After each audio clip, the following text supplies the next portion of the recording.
gitna ng hapagkainan, may tatlong upuan, ngunit dalawa na lang ang natitirang may laman.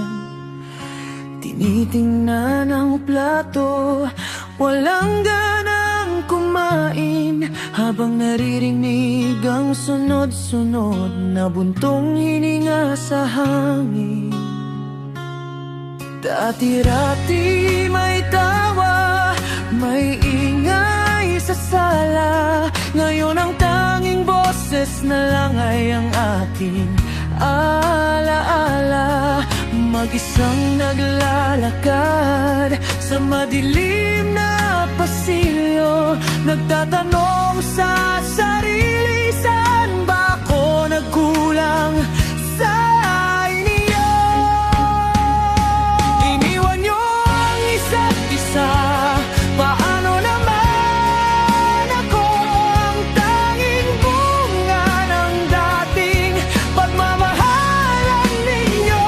Mag-isang anak sa gulo ng mundong binuo nyo, pira-pirasong tahanan, paano ba bubuuin ito?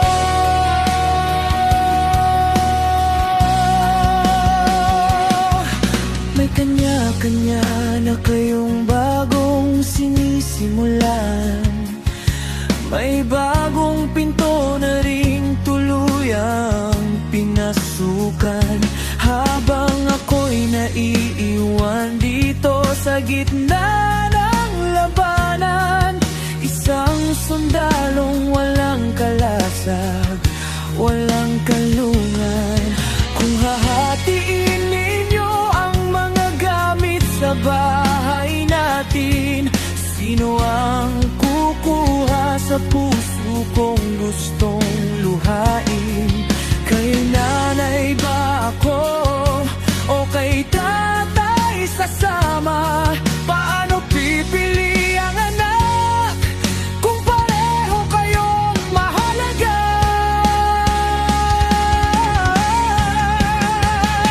Iniwan niyo ang isa't isa, paano naman ako ang tanging bunga ng dating pagmamahalan ninyo?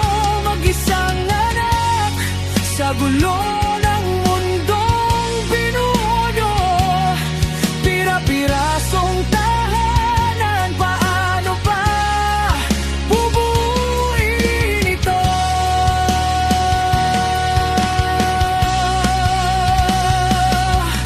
Sinasabi nyo sa akin na ako'y magpakatatag, ngunit ang pundasyon ng buhay ko ay tuluyan ng nayanig. Gabi-gabi ang unan ko ang nakikinig sa aking iyak, isang batang nag-iisa sa mundong tila nawalan ng tiyak. Sana sa aking paggising, panaginip lang ang lahat, na ang yakap ninyong dalawa ay muling maging sapat. Ngunit sarado ng pinto, tapos na ang kwento.